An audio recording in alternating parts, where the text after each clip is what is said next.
where did my life go kind of moments. But before I'd left the Navy, on another time when my husband had deployed, I had started making cards. And I used to send him something every day when he was away, however long he was away for. So whether that be just like a card or a letter or a postcard, I would send him something every day. It was just something that we always did. But with the children being so small, I found it was easier to make a card to send to him.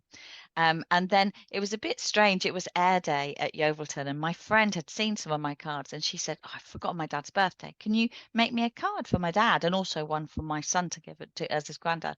So I took in a few for her to choose from because I thought she might think they were a bit rubbish. And from that day, people were saying, can you make my wife a card? Can you make my daughter a card? Can you?"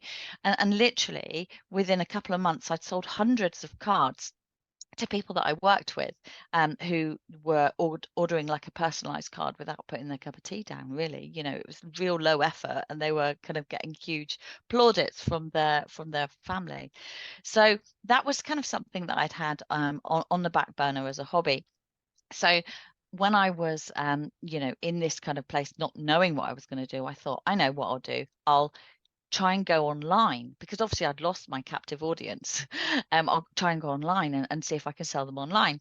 And so I set up my own website. That was fine. It's quite hard to get people to your own website. And this was kind of, back in 2008 when everything was quite new. And then I kind of looked at all different options for different platforms, British ones, which weren't so great, ended up on Etsy. And on Etsy, I found lots and lots of people who were really talented, but really rubbish at social media.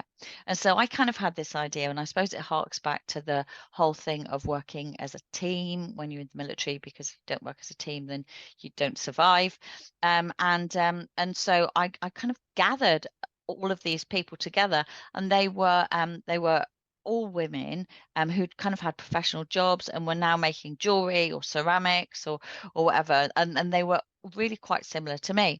And so what I did is I gathered them all together, and I was quite bossy. They had to have really nice things, and they had to kind of pledge an allegiance to help promote each other, because that was my idea, that with concentric circles and people promoting each other's things on social media, that we would have a bigger audience.